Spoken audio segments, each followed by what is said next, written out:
Okay, ladies and gentlemen, we are live. I am here with Corey. He decided to bless us with his presence this fine Sunday. Essentially going to just be hanging out, answering some Dynasty fantasy football questions. We did this last weekend and I had a lot of fun. Corey, I don't know if you had a chance to see it, but essentially what I'm doing is I'm inviting members of the flock onto the live stream to ask any questions they want. They can come out here. They can talk about whatever they want. You know how they can make posts and submit articles now with the site.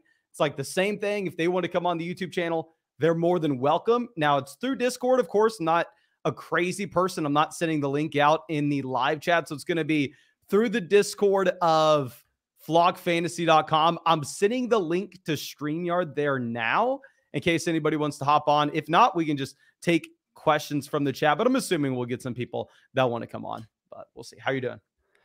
Doing good. Doing good. Busy morning with Mother's Day. Happy Mother's Day to everybody. Any mothers in the chat, shout out to you. I'm sure we have a ton of mothers in the chat right now, and happy Mother's Day to all of you.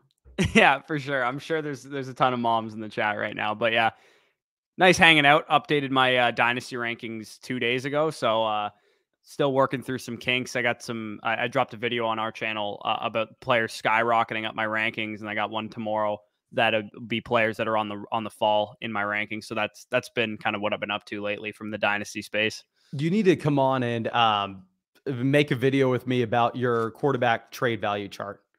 Looks like people on the site are really liking that. Like if you're looking at how many hits it's getting in comparison to like other articles, looks like people really, really like it.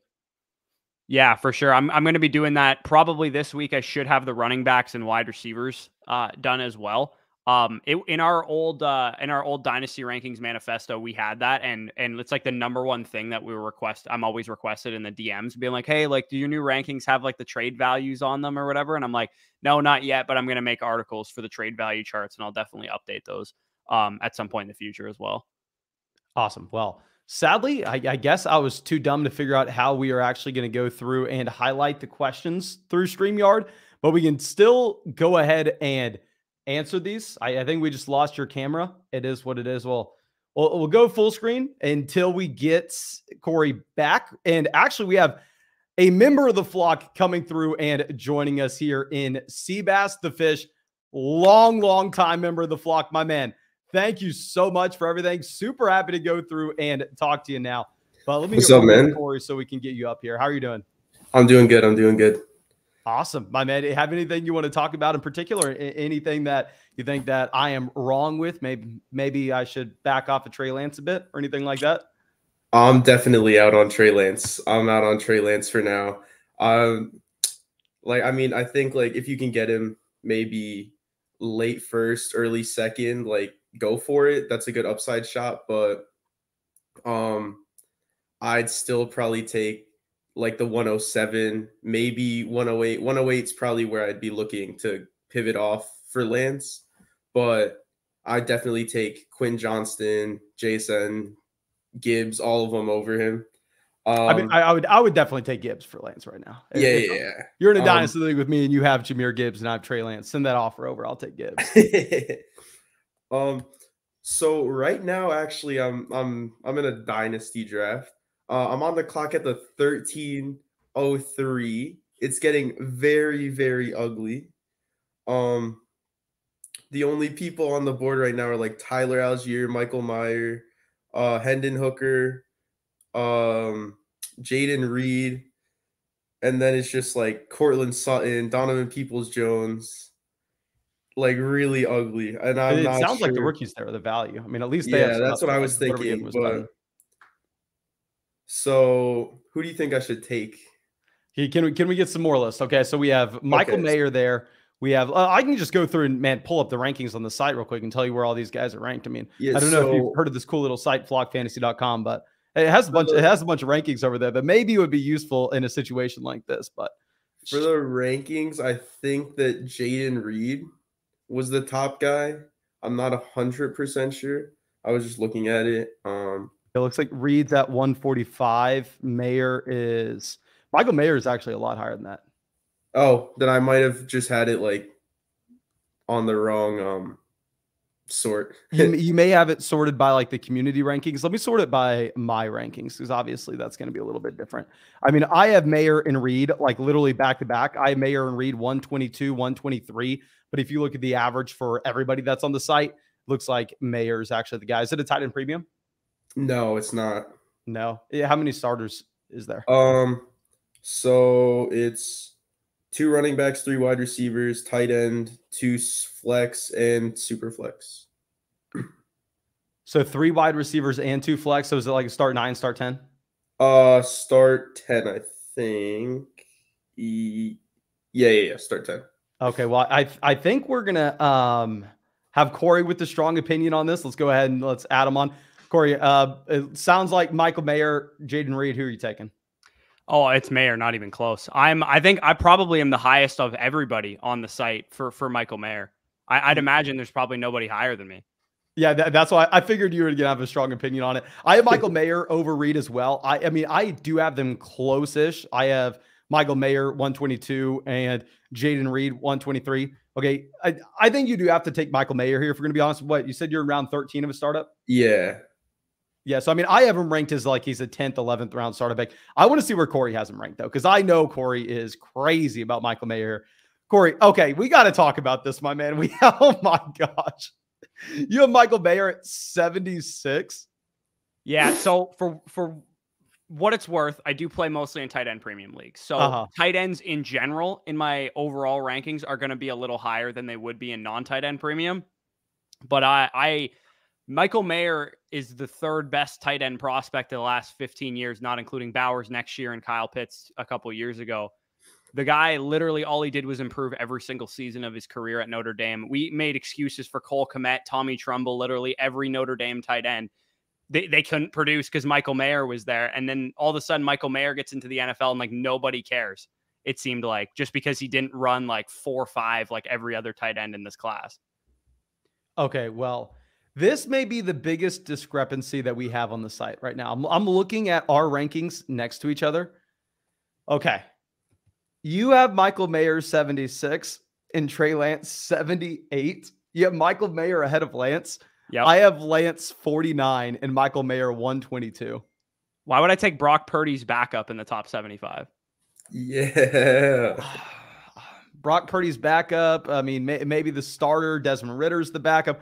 I don't know, my man. Hey, if you want to dive into Lance real quick, Seabass is already coming out here telling me I'm too high on Lance. Oh, gladly, dude. So for full disclosure, I was super high on Lance, like back in 2021. Him and Lawrence to me were like, if you wanted to take Lance higher, like I was that high on Lance, given the landing spot, the rushing upside that he had, 1,000-yard rusher in college. But I think when the team is telling you everything but Trey Lance is our guy, which is like anytime they've had a chance to say that like, oh, if Purdy's healthy, he's going to be our dude. They haven't said anything positive realistically about Trey Lance. Trey Lance, yeah, he's only like started like 6 games and we can't really say, oh, this guy's a bust based on that. But I think when the team is fielding calls for him, not committing to him long-term, talking about the 7th round rookie that, went on this magical run as if he's the starter, I think that speaks a lot to what's going on behind the scenes that we can't see, that only San Francisco sees. Yeah, it's not only the coaching staff too, it's also like the wide receivers, the players on the team saying that. So it's like they're not even like convinced Lance is the starter next season. Okay. Yeah. Well, let me rebuttal with this. All right. This is the number one fact and why I'm still hammering in Lance. Not as much in dynasty leagues because I already have him in every dynasty league. But right now in best ball leagues, when he's going as like a low-end QB2, high-end QB3 on underdog, if you go back since the year 2000, there have been 2 quarterbacks that were drafted inside the top 3 picks to start less than 40 career games. If those guys go top 3, they have that much investment. They are going to get every opportunity to fail. Literally, the only 2 guys that started less than 40 were Jamarcus Russell, who started 25, literally the biggest bust in NFL history, and then RG3, who started like 30-something because of injuries. So, I mean, if you're projecting Lance to not be a starting quarterback, I'm not saying he's 100% starting for the 49ers this next year, but if you're saying he's not a starting quarterback this next season, in my mind, that's almost the same thing as saying he's a bigger bust than Jamarcus Russell. Yeah. I mean, I don't think I'm on board quite to that level, but I think the recent trend of the NFL has shown that these guys do not have long leashes. Like Josh Rosen, perfect example. Zach Wilson, another perfect example. Those guys are like within their second seasons were already written off by their coaching staff and general managers. And I'm not saying that Trey Lance is some colossal bust or whatever, because I understand that if he plays, even if he's not the greatest NFL quarterback, he can be a great fantasy quarterback just by the rushing. Yeah, that's 100% my argument there. Exactly. But you need to be a starter to be scoring fantasy points in the NFL. And if San Francisco doesn't hold on to him, if he's not their starter, or maybe he's their starter for a short period of time, his leash is going to be very short. And I don't expect him, outside of like some miraculous huge step that he takes this year, if he gets opportunity, to be a long-term insulated asset in Dynasty. And even in best ball, like I would prefer to honestly just take the shots on Purdy. Well, I mean, my thing is just the cost associated with him. Mm-hmm. I mean, right now he is priced in as he's not going to be a starting quarterback this next year. You know what I mean?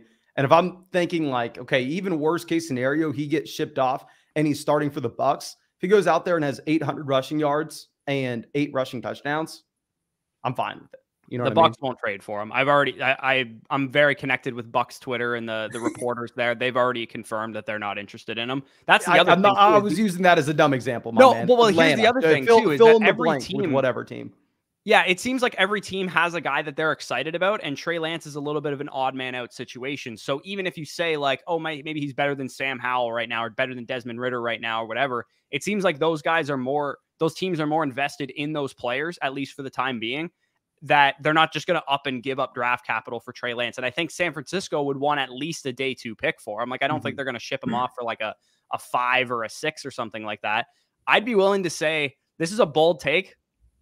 If you want to go 1 for 1 on this one, Sam Howell, also a 1,000-yard rusher in college. I would be willing to bet that Sam Howell, if he started the same amount of games, like let's say give or take, as Trey Lance, would outscore him. You want to do overall fantasy points 2023 Sam Howell versus Trey Lance? Are you going to make that bet? It would see, the tough thing is we have no idea how many games each guy's going to start, because like either of them could start like 2 games, or either of them could play the whole season. We don't really know at that point. But for me, I think knowing the chatter in the Washington kind of camp for Howell, I feel like his leash is longer than Lance's. Even though Lance was a top 3 pick and Howell was a 5th round pick, it feels like his leash is longer than Lance's. All right. Well, all I'm saying is I'm willing to make a bet here. Okay? Oh, gladly. I know I'm getting screwed in the odds, but I feel that strongly. What handicap do you want? How many points do you want on top of Sam Howell? I don't know. Maybe like not a ton. Like maybe like a point per game or 2. Let me pull up Underdog ADP real quick so we can get a reference of where these 2 guys are going in drafts right now. Because Lance is my most drafted quarterback on Underdog at the moment. Yeah, that doesn't shock me. I think he's a decent value on Underdog, because if he does play, like, I mean, QB 25 or wherever he's going is probably going to be pretty solid. Even if you only get like 8 to 10 games out of him, I think he's probably worth that cost. But for me, I think the leash is going to be really short for him, even to the point of maybe if Purdy's not healthy, that Darnold gets some time. Okay, Lance is QB 24 on Underdog. Sam Howell is quarterback 30. Oh, I'm going to own a crap ton of Sam Howell in drafts. So what handicap do we want for those 6 spots? What do we say? 1.5 point per game? I'll give it to you. Yeah, you'll give me 1.5 points. Let's do it. Yeah. Okay. Well, I think a big part of the bet though is how many games they're starting. You know what I mean? Yeah. Oh yeah. Like, and I think that should be like, we shouldn't.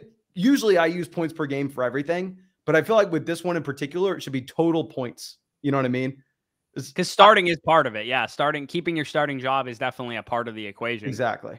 So I'm down to use total points. Total points will add in 1.5 points per game that Sam Howell plays, or we'll figure the details out there, and we'll figure out what the wager is going to be. But I think should be something like we'll probably be able to, like, if Sam Howell starts 7 games at the end of the season and puts up 19 points per game, and Trey Lance played 10 games at 13 points per game, like even if Lance's total points is higher, I think we'll kind of know which one was more valuable. Yeah. Hey, real quick, we have a couple donation questions. Let's answer these, then we'll go back. Sean says, 10-team Superflex start 10. Is Devontae Adams for Pacheco and Hollywood Brown a fair deal? I have a win now team, so I'd be trading for Adams. Start 10, we're just going Adams here, right? Yeah, 100%. 10-team start 10 league. I mean, depth doesn't really matter, especially if you're win now. Just go ahead and get Devontae Adams, get the stud. And then the next one coming out from Matt says, 12-team, 1 quarterback start 10, traded the 110 and Shaheed for a 2024 first. Team I traded with will probably have the 107 to 110 next year. So is that class deeper? I mean, in reality, I don't necessarily think that we can say, okay, that class is deeper, but I do think you buy yourself a lot of flexibility by being able to go through and make a move during the season with that 2024 first. Yeah, I think anytime you're trading the 110 away and you're getting a first in the next year's class, generally speaking, you're probably going to be at least a net neutral, because the class next year, even if it's, because I have a little bit of concern with the depth of the class next year, I still think, you're probably, like you said, if it's 107 to 110, maybe you get the higher range of outcomes there and it's like the 107 or 108. And I think that'll put you in range for one of the top receivers, maybe one of the top running backs, maybe Bowers, whatever. Yeah. In general, I hate the idea of like going through and trying to map out tiers this early on and say like, okay, the 2024 class, I really want to make sure that I am getting the 107, because you have to get so many things right. You have to, one, know where the pick actually lands. 2, know how the draft class is going to shake out. I mean, look at this year and look at the year before. Look at the year before. Everybody always gets it wrong when you're looking a year out. So I never make a trade thinking like, oh, is next class a little bit deeper than this one, and try to compare the prospect you're going to get. I more so think, okay, well, I know for a damn fact I can move a 2024 first during the season to almost any team for anything I want. So if I don't like a player at the 110, and you're investing into like a stable asset that's really liquid during the year, I mean, I like the trade for that reason. I don't necessarily want to be making a trade for like a first round pick next year, trying to evaluate the exact prospects in the class, exactly where the pick is going to be, and trying to compare the prospect you'll have this year for the one next. Yeah, I think trading a late one for a future one is usually always good process, just because of the liquidity factor, like you said. Yeah. Brandon in the chat says, Danny looks different today. That's pretty damn funny. That's funny. But really, I don't know if that's at me or if that's at middleman here. It's at Seabass. Yeah. Seabass, you do look a little different than Danny. Yeah.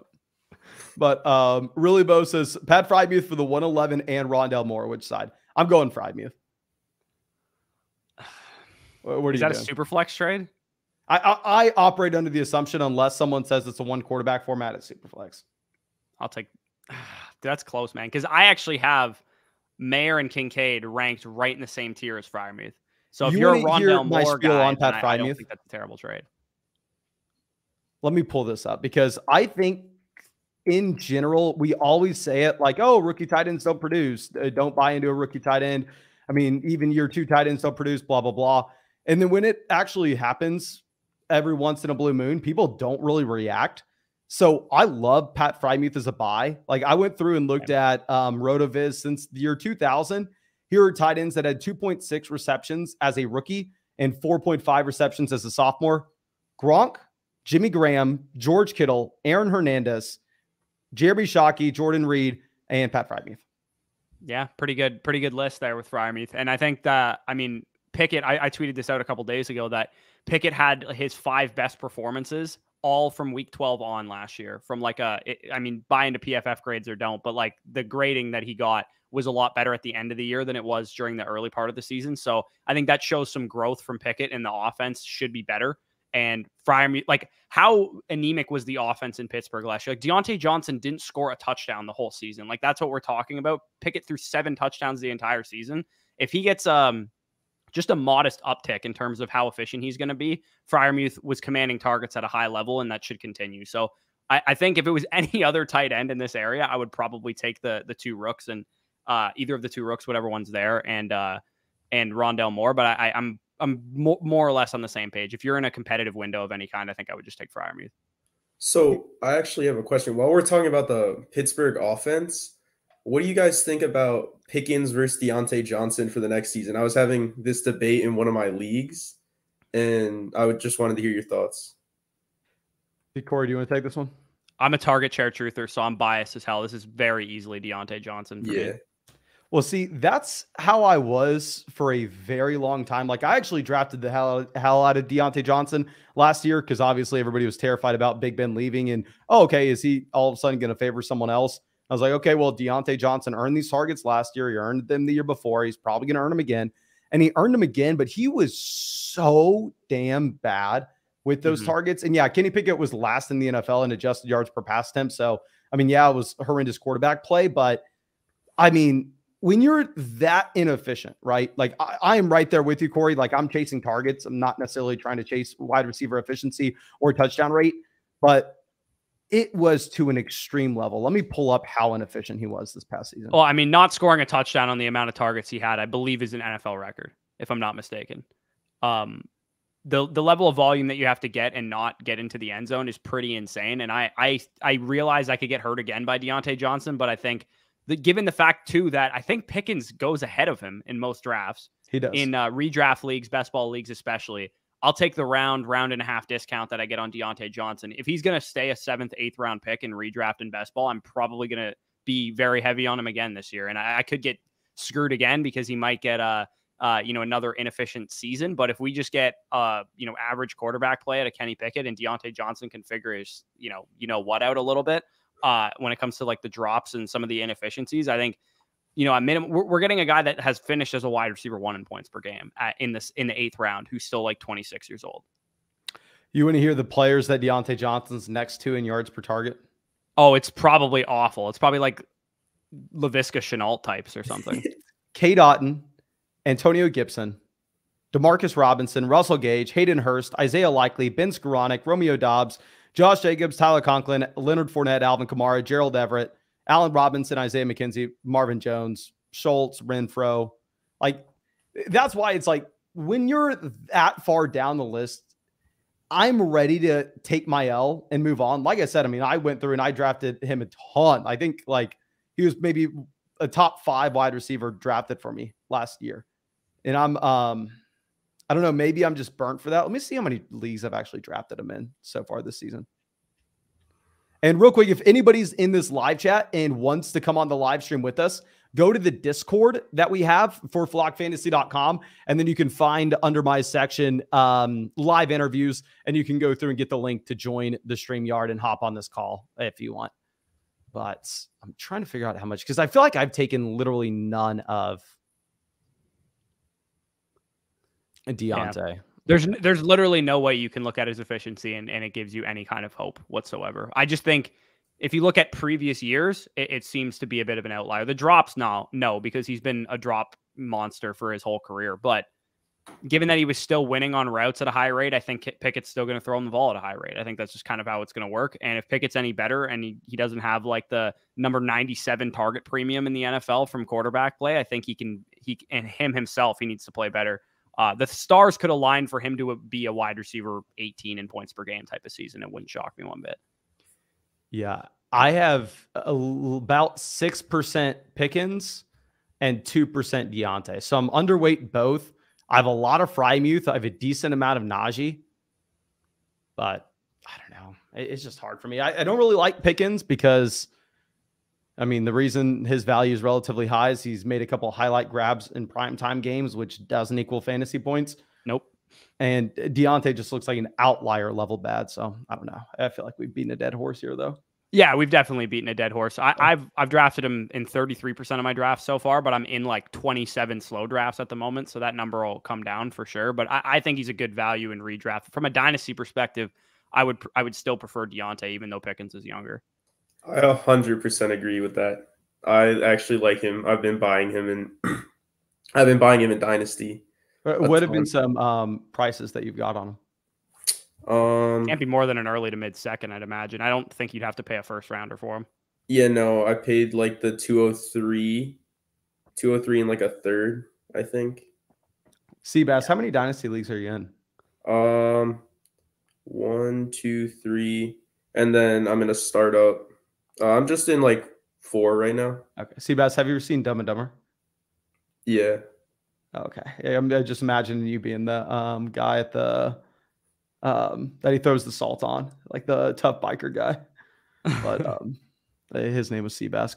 That's just a quick side note. We have a donation coming out. It says 12-team Superflex, 103, 109, and Jimmy G for Justin Herbert. I'm assuming Justin Herbert, not even close, right? 103, 109, and Jimmy G. Yeah, that's not enough for me to move off of Herbert. Yeah, we're going to go ahead. We are going to take Justin Herbert there. And Corey, I meant to ask you, how did your trip go? How many underdog drafts were you able to fire up? Yeah, so I debated doing like an absolutely egregious amount because, May ADP, you get ahead of it. But then I was like, you know what? That's probably a minus EV move because a lot of players are going to get injured and that kind of thing. So I decided to segment my 150 Best Ball Mania 4 entries into, I only did 30 while I was in Quebec for May. I'm going to probably go somewhere that I can do drafts in June at some point, somewhere I can do drafts in July at some point, and then in August. I think I want to backload like 60 to 70 in August when I have the most information, and then maybe do another like 30 in June, another 35, 40 in July as well. Have you ever thought about moving somewhere where you can draft every day? No, I'm just gonna wait for our government to figure their shit out because it'll eventually happen. It's you not think like so? hopeless. But yeah, no, I am getting in so many drafts right now because the easiest thing to do is like get on the Stairmaster and just fire up like 3 underdog drafts at once, because then you go on like mentally a completely different planet. You have no idea what you're doing, and 45 minutes goes by like a snap of a finger. So it's like it's in my mind just like the best thing to do. But real quick, it looks like we had John trying to hop on the call, John Klein, but it said your microphone and camera was not connected. But we have a new member of the flock hopping on, Colin. Let's get you in here. How you doing, my man? Hey, how we doing, guys? Good to see you.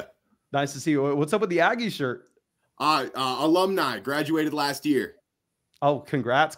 I just went to my girlfriend's little brother's like graduation thing. She just graduated from Texas State. You know, I'm a former Longhorn, right? Aggie.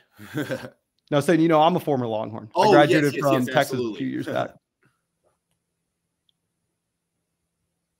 If you guys are open to questions, quick question for you guys real quick.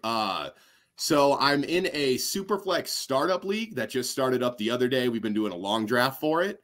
And the big discussion that's been around the entire thing is how early are people willing to go in and take these rookies? So JSN fell to almost the 4th, 5th round. Bryce Young fell to the middle of the 4th round.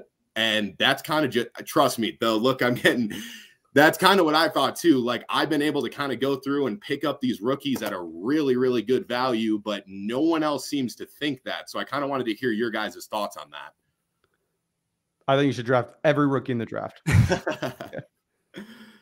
Yeah, 1 year productive struggle would be my plan. If that's so uncommon too. For this time of year doing a startup, usually it's the opposite effect. You see the rookies flying off the board way earlier than they should because everybody's been talking about them for the last 3 months. But yeah, if you're going to get Bryce Young in it's a super flex league, you said, if he's not going at the 1-2 turn where he should be, like that's a ridiculous value. Well, that's kind of what I thought with it too. It's been pretty much me and one other player in that league just snagging up all the rookies this year. I've gone 4 deep with it. He's gone 3, and everyone else seems to just fade him to oblivion. So, well, is this just the random Dynasty league that you found online? No. So this was a mixture of some like college buddies, but then some of them are experienced Dynasty players that still, after doing a few years of Dynasty leagues at this point, still fading rookies.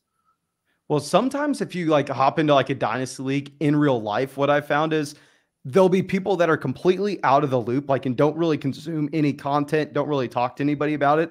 So they're like in their own little bubble about how they value players, so you can get some crazy values like Bryce Young, JSN, 4th, 5th round. Do you mind pulling up like on your phone and telling us exactly where these guys have gone and like what round you're currently in? Absolutely. Let me get that pulled up real fast. Because I just want to know if like you're going to be sitting in like round 7 and 8 and be able to grab Jordan Addison and Quentin Johnston. So we are currently at the 8-11 in this draft. Like I said, it's a long draft format, so it's going to be a little while before we keep moving on this. Rookie wise, let's just go through this real fast. Bryce Young went at the 4-1. JSN went at the 5-1. CJ Stroud went at the 4-4. Anthony Richardson fell down to the 6-3. 3 in this That's league. ridiculous. I hope you drafted him. So I currently, rookie-wise, I have Bryce Young, JSN. I was able to get Addison in the middle of the 6th. And then going into this 8th round, we still have Kincaid on the board, Mayer on the board. There's a whole bunch of good options still available. Yeah, I mean, you're definitely going to get that teardrop where all of a sudden, like, yeah, the rookies shouldn't be going. You know what I mean? But, oh my gosh, I would have been trying to sell my left kidney to get Anthony Richardson in the 5th. Like I said, some of these guys are new Dynasty players, so I feel like that's kind of just that redraft mindset still being in there, just fading these young guys to just not even wanting them. But yeah, no, I keep just going for the rookies, but I wanted to kind of just gauge you guys and make sure that that wasn't me being just kind of dumb here. Yeah. No, oh yeah, in that type of room, I'm building out like I'm collecting first next year. I'm grabbing young players because you're going to just get a substantial value on a lot of young production. So I'm actually having some people over, so I'm going to have to hop out here. Appreciate you having me on here, Mason. I'll definitely join another one of these, next week or in future weeks. Of course, yeah. I think we're going to, if people like this, I think we're going to do this like every weekend. So feel free to hop on whenever you want, my man. Cool. Take it easy, fellas. Awesome. Yep, good to see you. Have a good one. Real quick, we have some donation questions in the chat. You want to run through them? Yeah, sounds great. Awesome. Brady coming out says 14-team super flex, give the 107, get the 109, 110. Okay. Yeah, I definitely take the 109, 110 there. I mean, if you're looking at 107, you're going to get like Jordan Addison, 109, 110. You're probably going to get like Zay Flowers. And if it's a 14-team super flex league, quarterback's going to be insanely valuable. So maybe you can go like Will Levis, 110. Yeah. No, I would agree with that. I personally put Addison quite a bit in front of Quentin Johnston and Zay Flowers range. That's just how my tier break works with it. But I know that's not the consensus. I know a lot of people do put them a lot closer than at least me personally enjoys that. Oh, in one of my rookie drafts, QJ Quentin Johnston actually went at the 104. I don't know if you know FFAZ on TikTok. No. Well, he's just a fantasy TikToker. It's a league with him. He convinced this dude in our league that to draft Quentin Johnston at the 104. I don't know how, just because of the landing spot, purely off the landing spot. I was in shock. I ended up getting CJ Stroud and JSN at the 106, 107. So this guy said to take Quentin Johnston over JSN? Yeah. Oh, so my whole league, except for like one person, was Quentin Johnston over JSN. I'm like, please give me JSN at the 106, 107. Like, I'm perfectly fine with that. And who is saying to take Quentin Johnston this high? This dude on TikTok, his name is FFAZ. Okay, if he's on TikTok, I don't really need to know. But and also Brady says get the 108, give the pick 13 in a second. I mean, it depends if you like someone at 8. I'd say yeah, you're gonna get Johnston or Addison there, right? Mm-hmm. And then Blind says 12-team Superflex start 10, Deshaun Watson and Jordan Addison, or Bryce Young and Devonta Smith. This is an interesting question here. Okay. I really like this one. I think it's personal preference. I'd love to hear what y'all have to say. So, or you go first. You go first. I actually really like Deshaun Watson. Personally, like in startups, he's going like somewhere around 203 or at the turn. And I actually, let me tell you a trade I made. It was some form of combination of picks that I ended up getting, like Deshaun Watson and Jalen Waddle for Justin Herbert, and like I don't remember, Najee Harris and something else. But I personally like Deshaun Watson just off the fact that we've seen the production, we know what he can be, and I was actually scrolling on Instagram and I saw these pictures of Bryce Young in his training camp, and this dude looks like a Make-A-Wish kid. Like, he's so small compared to these linemen. It's hilarious. Like, I don't know if I believe that he's 190. I don't know if I believe he's 190.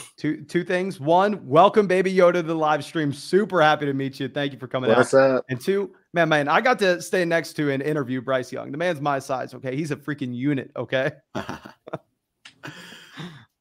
Honestly, going off the Deshaun Watson point that I feel like this whole thing started with, I think recency bias has just come in far too hard on Deshaun Watson. We have multiple seasons at this point of data showing that he is a top level quarterback. And I feel like just one bad season coming off of the whole situation with him, people are forgetting that, and people are just fading him into second and third rounds in startups. And I still value him much higher than that personally.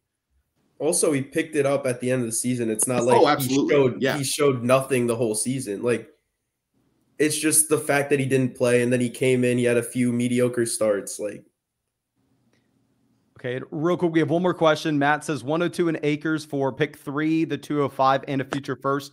I'm going to go pick 3, the 205, and a future first. I think 3 and 2 are very similar. And then I would rather have a future first and the 205 over acres. Would y'all disagree with that? 100%. No, definitely agree with you there. Yeah.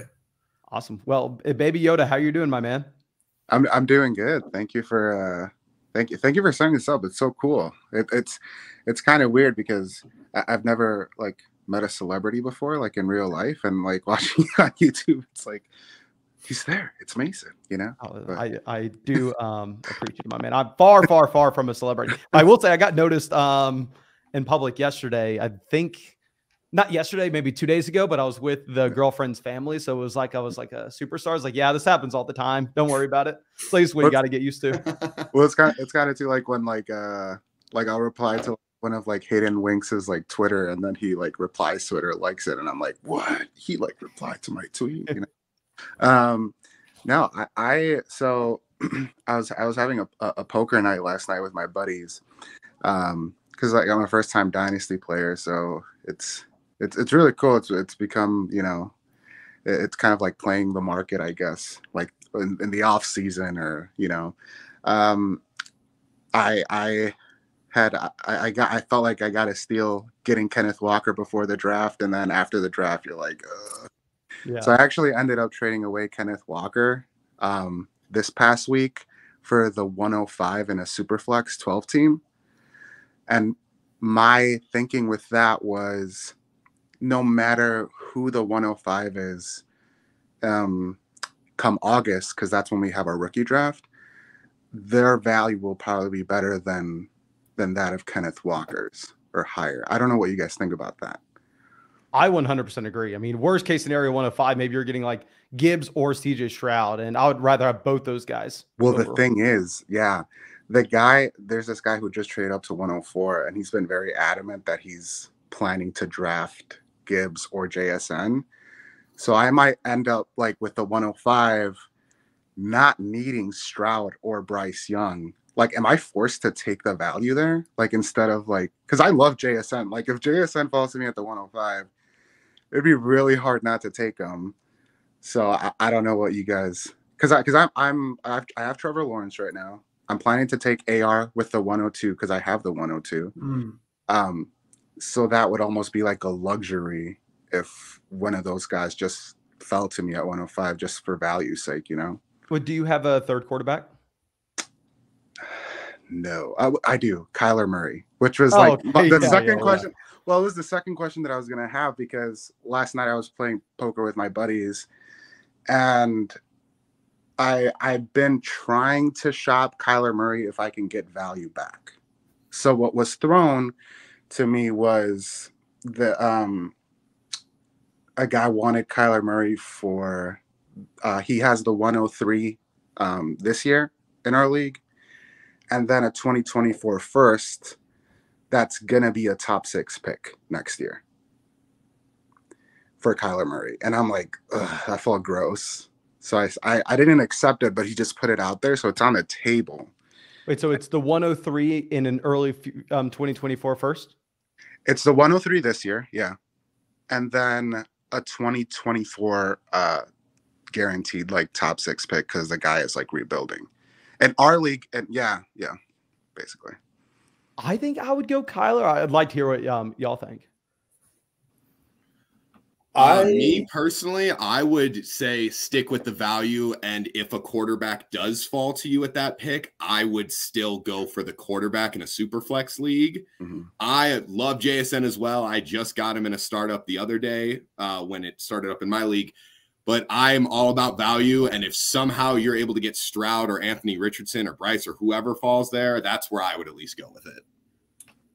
I'd probably say, like, when you get closer to the draft, maybe try trading out of the pick. Or if you're on the clock, then yeah, I agree. Go for the value. At the end of the day, it's a 12-team Superflex league. If you have 4 starting QBs, someone else is going to need a starting QB later in the season. So you could pivot off of that for value. For Kyler, I personally am out on Kyler. I'm not sure if at that price point, I mean, maybe I can convince myself, but I'm not sure. I just think that feels gross accepting that trade in May. Yeah. Because there are a couple of things. Yeah, there are a couple of things like to worry about the closer I get to the rookie draft and the closer we get to the season. Because, you know, what if you start seeing like those Kyler videos where he's doing squats and then you're getting, well, he might be ready before halfway through the season, or it could go the complete opposite way, which is like Kyler is nowhere near coming back through the half of the season. He's going to miss the entire season, which then his value goes down. Well, I think that the way we should look at this is looking at the Cardinals' schedule. They have a pretty like tough schedule. And like Kyler is not supposed to be ready till like week 8. And I don't know. I think that if they're let's say 2-6 going into week 8, do you even like bring Kyler back? Yeah. Well, I just actually, real quick side note, I pulled up my rankings. I do have Kyler ahead of Bryce Young, but they are so damn close that if you're getting an extra first on top of it, and you're not completely sold on Kyler, sell him for the 103 in a future first, grab a quarterback at pick 3, and then just hit the reset button. Like if you go Richardson and Young, and then add that to Trevor Lawrence, your quarterback is a lot of value. It's a lot of value. Well, especially if a quarterback falls to the 105. The thing is, and I might be playing too many games here, but like if I did get the 103, because there are like 2 or 3 teams that need a quarterback, I was planning to flip that 103 for a wide receiver and an additional first rounder. So for example, if I could get Chris Olave and a 2024 first for the 103, or like Amon-Ra and like a 25 first, I don't know. Maybe How does the rest of the team look? You're 10 steps ahead of where we currently are, my man. yeah. No, but that's what I'm like. I wouldn't get the 10. I don't value the 103 as like I'm drafting a QB for my roster. I value the 103 as like, what is the value of the 103, given that there are 2 or 3 other teams in my league that need something, and I can add like a good wide receiver, especially because like it's like a start 11. So if it's a start 11, make that deal right now. Go get the 2 pieces. Yeah, I think it's a no-brainer trade then. You said, wait, just to be clear, you said if it's a start 11, 12-team Superflex, to trade away Kyler Murray for the 103. For 103 in a future, in early 2024 first, yeah, get the 2 pieces. Okay. But we got Gucci Broomstick out here. How you doing, my man? Hello. Just to make sure, is my audio all right? Do I need to put like a headset or something on? It's great. Whenever I sent that message in the Discord, I didn't want anybody like calling in on speakerphone, driving the car, going, "Hey guys, how are y'all doing?" You know. Okay. I do see another Packers fan in here, so that's amazing. You know, yes, sir. So but I'm also a new Dynasty member. I haven't been doing it for too long. I'm actually just started this year. Well, I have started in the past, but that was like free leagues with just friends. It's never been too much. So, I've been watching a lot of your videos and trying to learn, the ways of Dynasty right now. Well, thank you, my man. I really appreciate it. Where are all y'all from? Jersey. I'm from Jersey as well. Chicago. Wisconsin. We got the Chicago. So how are you feeling about Jordan Love playing the Bears on the first week there. If you come out with a win, oh man. I already got $100 bet that we beat them. Listen, that entire division right now, in my opinion, is just very hostile. Bears fans think they're now going to be one of the best teams in the league in a year or two. Don't get me started, my man. Do not get me started. Justin Fields will never start a playoff game. Oh no. Hey, I posted a TikTok going through the Lions schedule and predicting wins and losses, and I said the Packers beat them both games, and people are acting like I have one brain cell for thinking that the Detroit Lions are not the team of destiny that everybody thinks they are. What do you mean you're not the best team in that division? It's funny because I actually don't hate the Bears as much as I hate the Vikings. Granted, my girlfriend's from Minnesota. So I'll just never forget Anthony Barr injuring Aaron Rodgers that one season where we were off to a hot start. He broke his collarbone or something. And ever since then, I've been yeah. Well, and also y'all haven't had to worry about the Bears in God knows how long. It's hard to be a rivalry when y'all just put a beat down every year. Kind of been just a smack up for the past few years, maybe decade. Well, we're on the conversation of just that division in general, Mason. I would love to get your thoughts and opinions on Jordan Love's outlook on this season, just in general. Are you in? Are you out? Where do you stand on him with a very young wide receiver core and now tight end core going into this next year? To be completely honest, I have no idea. Really? I would be lying if I came out here and said that I have a strong take one way or another. Mm-hmm. I mean, at the end of the day, it's a team that's historically top to bottom been very well run. And that's something that I've changed my mind about. If you would have asked me 5 years ago, what led to successful, not fantasy teams, but NFL teams, I would have said that ownership and a top down approach has no impact. And it's just all the players and the coaching staff, which I think that's how most people view the game. But I've kind of come around to the fact that I think that the teams that have historically been good, like the Packers, like the Patriots, you can go down the list of all the good teams versus the teams that have been historically bad, like the Jets and the Lions, the Browns. I think that there has to be something a little bit deeper than they just always take the wrong players, if that makes sense. Yeah. So I don't know. I feel like the Packers usually do a good job of putting their players in a position to succeed. The Bears and Lions historically don't. So not as much. I don't know. So if I had to make a bet on the division, I would say that it's a boring bet and that maybe the Packers and Vikings are still at the top of the division, even if everybody thinks that the Lions and the Bears are all of a sudden 1 and 2. Listen, I know I'm going to sound really biased when I say this, but Jordan Love on Sunday Night Football against the Eagles came out slinging it. That's what I was slinging it. Listen, I'm not saying, I'm just saying. And for a lot of Packers fans in Wisconsin, it's kind of well, will Jordan Love be good this year? And we're he better be good, because sometimes I'll wake up in the middle of the night and think that the Packers could have moved up to get Justin Jefferson instead of Jordan Love. And you would have had 2 years of Devontae Adams and Justin Jefferson. Hey, I'm all here for the Jordan Love train. As a Utah State alumni, my freshman and sophomore year at school, it was the Jordan Love hype. That Utah State football team was the talk on campus. That's the sporting team everyone wanted to go see. So I'm a little biased in the sense of, even though the Chicago, Green Bay, rivalry kind of thing, as a Utah State fan, I am all here for Jordan Love going off and getting into that next tier of an NFL quarterback. Mason, you're in Texas. Are you a Cowboys fan or? No, to be honest, how I got into the NFL wasn't by the traditional route of, usually your dad or mom's a fan of this team, so then you're a fan of that team, or you have a team in your city, so you're a fan, and then you play fantasy football 5 years later.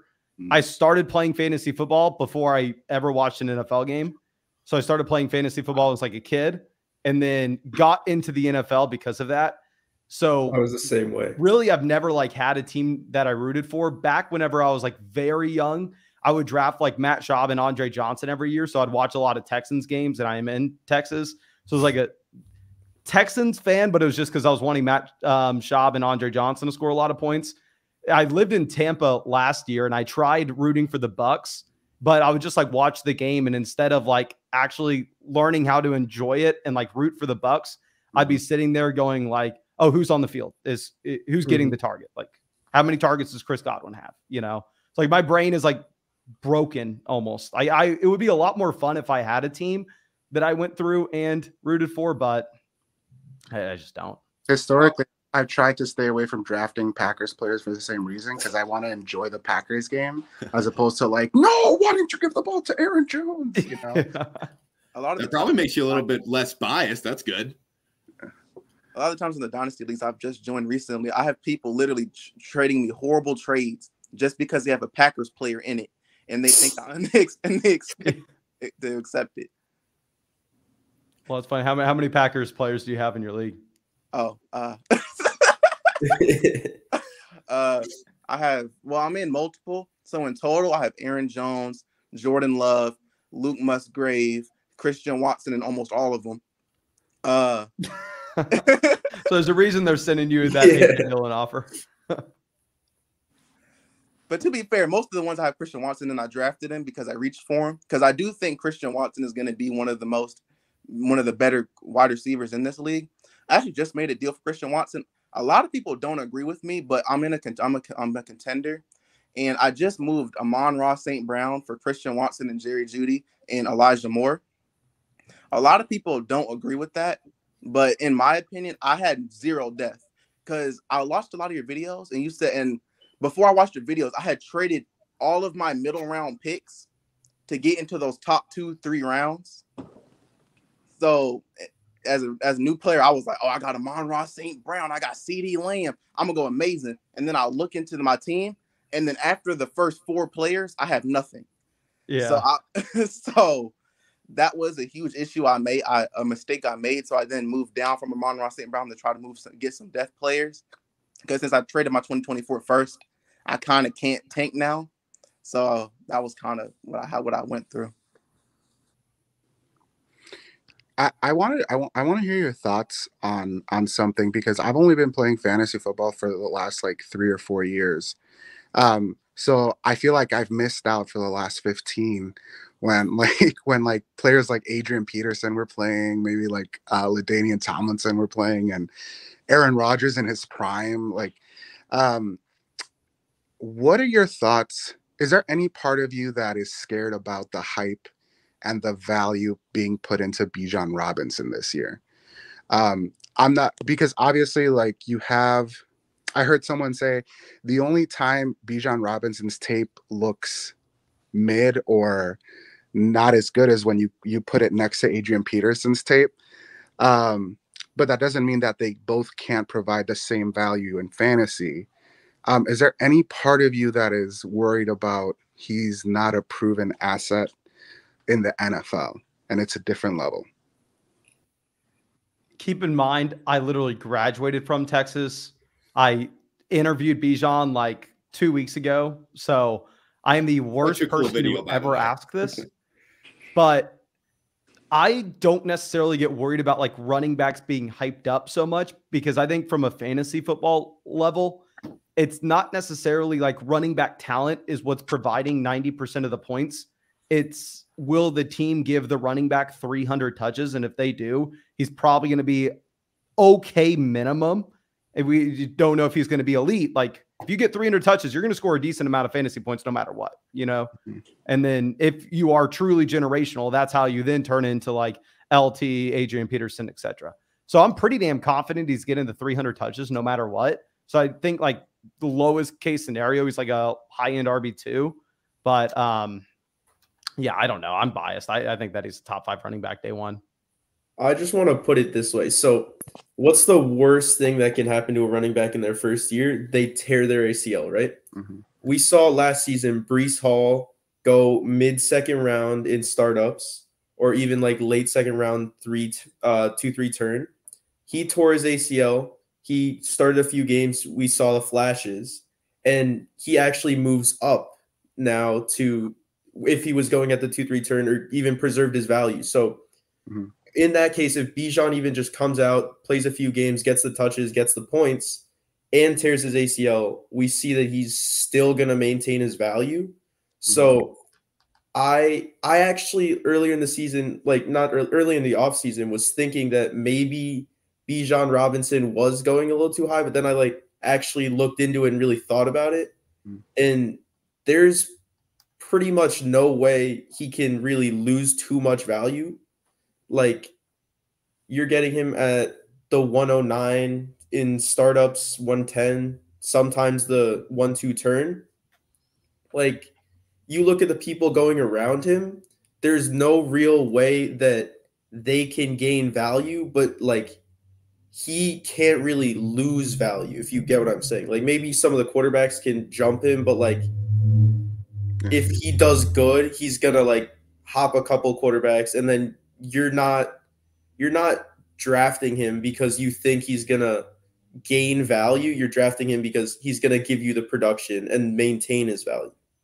Where I pause is in some of these 12-team super flex startup drafts, he's going ahead of, you know, Watson, Murray.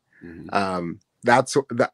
I think pause is a strong word, but I'm like that's, you know, it'd be. So that's where it's interesting. Like, if Watson goes out and has a great season after, you know, last season he wasn't, you know, he didn't perform, but I mean, it was his first season back after being off for what, a year or so, or almost 2 years. So if he comes up and smashes this season, I could see Watson's value going up. But yeah, sorry.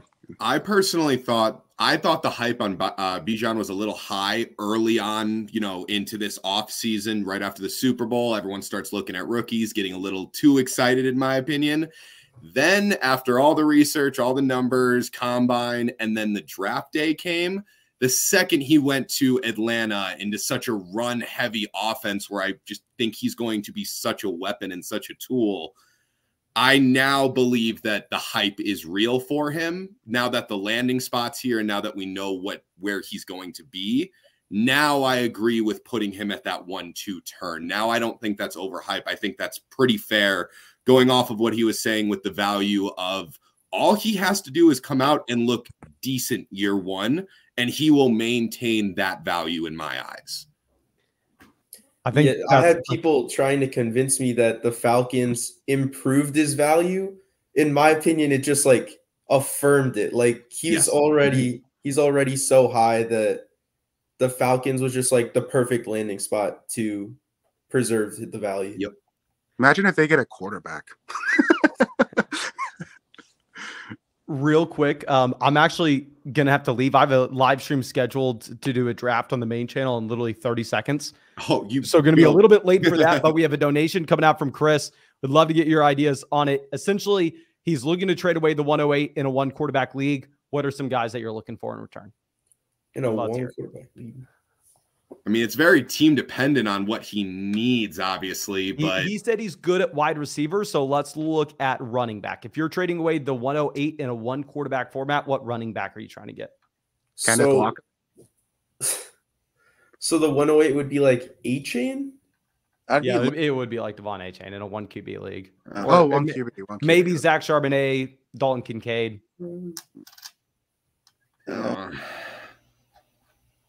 I mean, I didn't hate what he said, maybe... Kenneth. I mean, if you can somehow get that value right now, go for it, right? Oh, it would be great. I don't think you can, though. I don't think you can either. But if you can do it, smash accept on that. Maybe I'm trying to think. I think pick 8, you're kind of like screwed. Like, what are we supposed to get? I think in reality, maybe just taking Zach Charbonnet is your best option. Yeah. It's one QB. It makes the values of those late first round picks just so askewed. Yeah. If you're contending, you could try maybe like Aaron Jones. Yeah, I like the call. Yeah, that's smart. But I think that's it. Thank you all so much for coming on, guys. Absolutely. Thank you, guys. Really do appreciate y'all, and not only want to hear your opinion, but also the opinion of everybody out in the live chat. We have like a little over 100 people watching this. Is this cool? Like, do y'all like this? Should we keep doing this every week? I thought this was 100%. Fun. Yeah, I anything that engages with more of the community, I think just builds the brand, and good for the channel, good for Flock, right? Awesome. Yeah. And that's what like I'm really trying to do. I think that maybe that's like obvious, like with us going through and having it updating the site where everybody can submit like their own articles, you know. So if they research something and they feel like they want to talk about it, giving them a place to go through and share it, you know, and then also being able to submit their own rankings, come on the channel. So I'm really trying to get it more like not focused on me and more like trying to uplift the overall community. Yeah. That makes sense. Like that. But yeah, thank you guys. Really do appreciate y'all. I'm going to run. I'm already late to that live stream. People are probably going to be a little pissed, but Thank you. All right, guys, later.